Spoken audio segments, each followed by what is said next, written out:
baby, let's burn fire. Come on, baby, let's burn fire. Shiny sitting right on fire. Nothing will be untrue. Greetings and salutations, everybody. Thanks for tuning in. I am the Funeral Digger, the head mobster of Torch Gaming and the notorious Torch Mob, which is you. Today's video is going to be my initial thoughts on MW3 2023, on what I think is good about the game, what I think is not so good. Let me just start by saying how beautiful the maps are, and I think Sledgehammer Games did a terrific job in maintaining the integrity, the playing integrity of those OG maps. It's fun to play these iconic maps from the past once again. It's been too long, frankly. I don't want to seem like I'm piling on here, but there is no doubt that this was and is a DLC that we are paying full price for. We're laying out $70 to $100 for a DLC. There's no question about it. I believe we only have like 37 or 38 weapons at launch, which to me is ridiculous. But that's really the reason why everything carried over from MW2 2022, because they didn't have enough guns and stuff.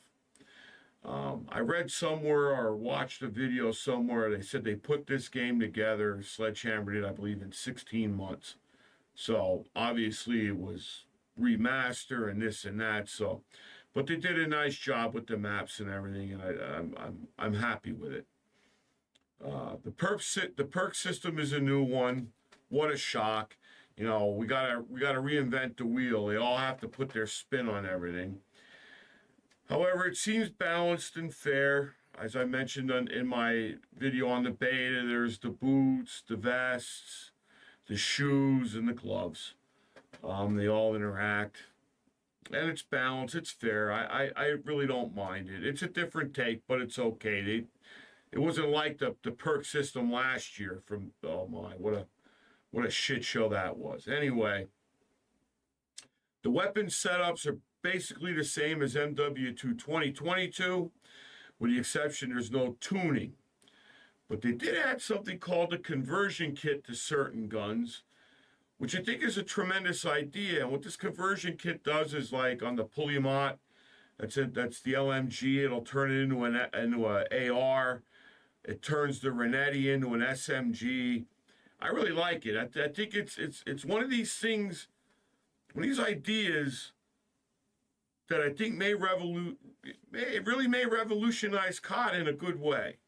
So I like the conversion kits. That's really, from a weapon thing, that's really the only thing that I saw that was new from last year or whatever. The UI is absolutely terrible. I struggle with some of this stuff. It's really stupid. I don't think I'm the only one either. I'm curious to what your thoughts are. Please leave a comment on this. Leave a comment on this video, period, on your thoughts, because I'm really curious to what all of you have to say. I'm just giving you my ideas now, but I'm really curious to see what you have to add or to all of this.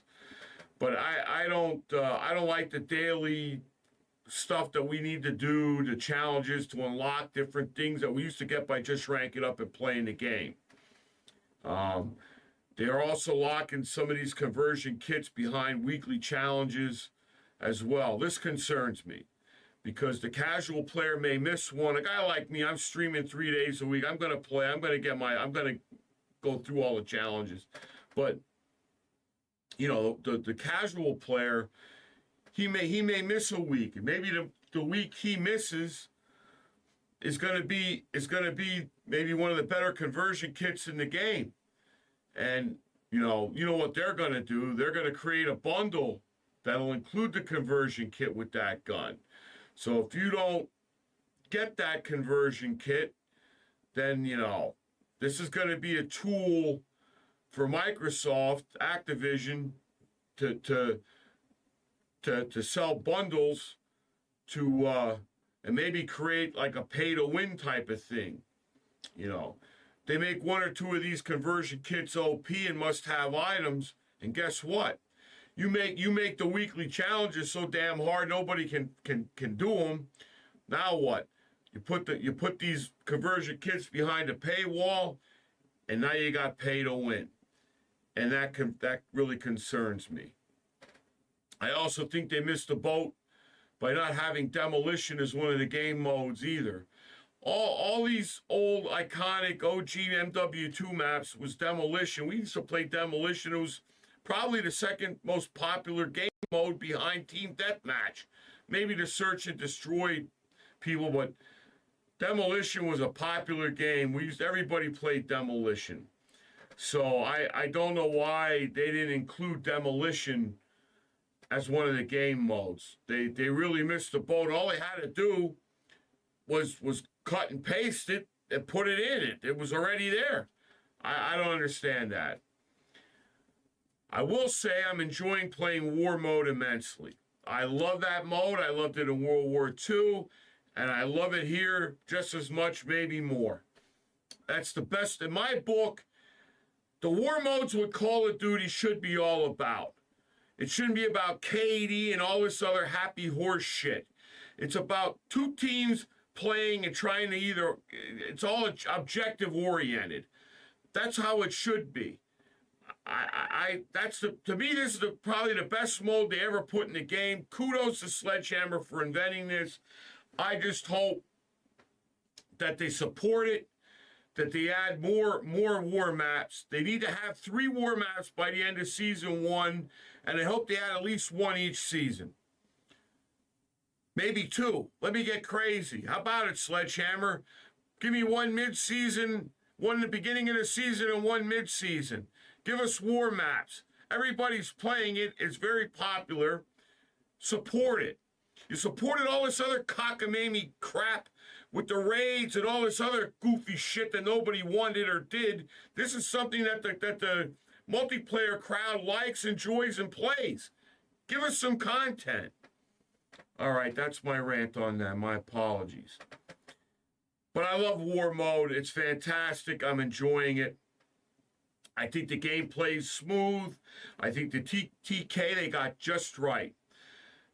They fixed the movement TTK balance.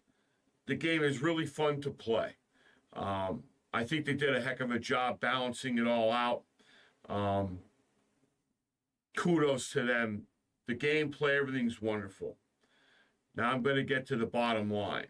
The bottom line is this. I don't give a shit how fun the game is to play. The war mode, the fantastic balance, all the OG maps remastered, the smooth gameplay, everything. This game will not be successful because of 3 things.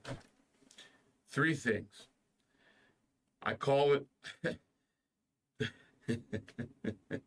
Well, anyway. These 3 things are going to be why this game, the Holy Trinity, is why this game will not succeed. 2 of them, they're never going to change, at least not in this game. The 3rd one, maybe there's hope. 1 and 2 go hand in hand. That's disbanding lobbies and skill-based matchmaking. And the skill-based matchmaking in this game is the worst it's ever been. It's absolutely crazy. And this skill-based matchmaking, that's going to be this game's downfall because it's not fun.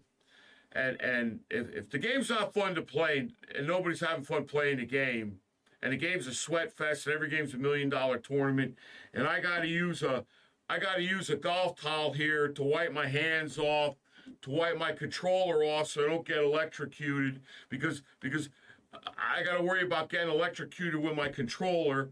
And hell, I'm using gamer grip yet, for crying out loud. This game's never going to make it. Game's never going to make it because of the skill-based matchmaking game. People are going to get turned off and they're going to play it anymore because it's not fun. It's not enjoyable. Number 3, I have hope for. I have hope for Microsoft. I think Microsoft may, if anybody could do it, they got to do with the cheating and the hacking. I have a 4090 FE, a 12900K chip. I've got a gaming rig here to die for. 64 gig of SSD5 RAM. I'm sorry, DDR5 RAM. I'm so pissed off over this. I gotta control myself. I got probably an $8,000 to $10,000 gaming rig here that I'm not even freaking using because I went to an Xbox because that's the only platform where there's no cheating. Okay? But here's the problem. So I give up my beautiful gaming PC to play in an Xbox. I'm so sick and tired of the cheating and the hacking. But here's the problem. So I turn off crossplay on my Xbox. So after every frickin' game, my screen goes, they back me out of the lobby, my screen goes black, and they ask me, am I sure I don't want to play against other platforms? Am I sure I want to turn off crossplay? So what they do is after every game, they harass me to the point where I'm sick and tired of after every game, the same. What they more or less are doing is they harass you into forcing you into taking off crossplay.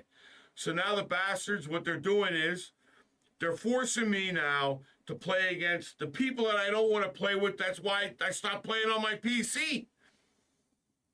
Because of the hackers. And I don't want to offend anybody, really. I'm not into what plastic you're playing or whatever.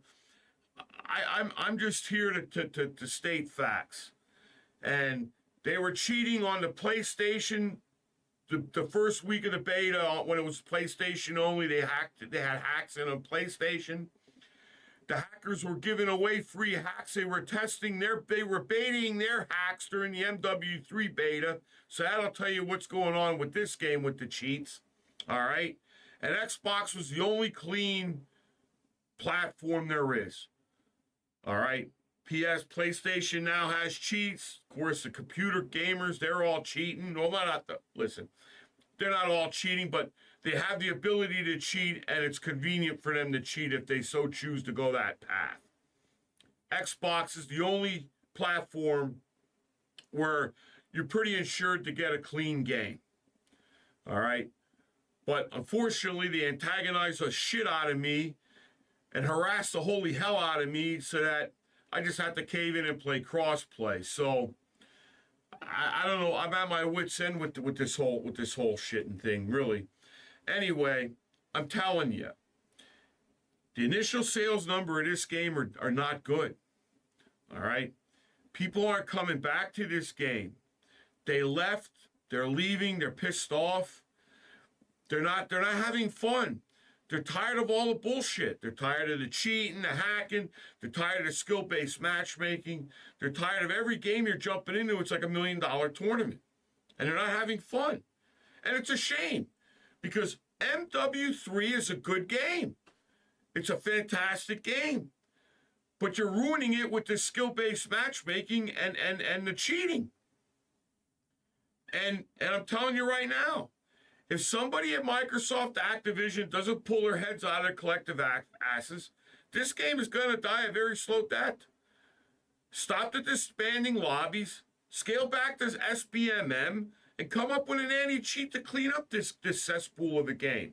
Because if you don't, this game ain't going to have a player base to worry about anymore. These folks will move along to another game. Many of them already have.